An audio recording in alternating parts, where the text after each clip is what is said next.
છોટાઉદેપુરના કોલી ગામની મહિલાના માથા ઉપર દીપડાએ પંજો મારીને ઘાયલ કરી સારવાર અર્થે મહિલાને ખસેડવામાં આવી, જ્યારે વન વિભાગે આગળની કાર્યવાહી હાથ ધરી।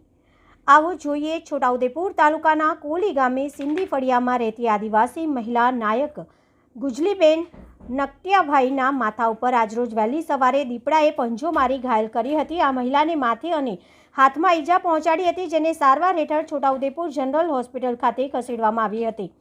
સદનસીબે મહિલાને કોઈ વધુ ઈજા થઈ નથી, પરંતુ આ ઘટના બનતા ગામના લોકોમાં ભય જોવા મળ્યો હતો। હાલ કપડા ઉનાળામાં વન્ય પ્રાણીની અને ખોરાકની શોધ માટે રહેણાંક વિસ્તારો તરફ આવતા હોય છે, જેના ભાગરૂપે આજરોજ વહેલી સવારે છોટાઉદેપુરના કોલી ગામે સિંધી ફળિયામાં રહેતી ગુજલીબેનના ઉપર અચાનક દીપડાએ હુમલો કર્યો હતો અને હાથમાં તથા માથાના ભાગે પંજો મારી ઘાયલ કરી હતી। જે ઘટનાની જાણ તાત્કાલિક ગામના લોકોએ વન વિભાગને કરતા વન વિભાગની ટીમ ઘટના સ્થળે આવી પહોંચી હતી અને આગળની કાર્યવાહી હાથ ધરી હતી। ગામના લોકો માંગ કરી રહ્યા છે કે અમારા ગામમાં દીપડાને પકડવા પિંજરું મૂકવામાં આવે અને દીપડો પકડાઈ જાય તો ફરી કોઈની ઉપર હુમલો ન કરે।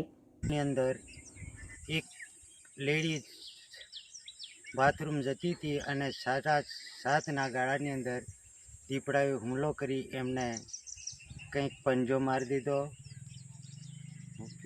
અંદર અને કંઈક બીજું પણ વાગેલું છે એમને, અને એ દીપડો અહીંયા બધે શોધવા તે મળતો નથી।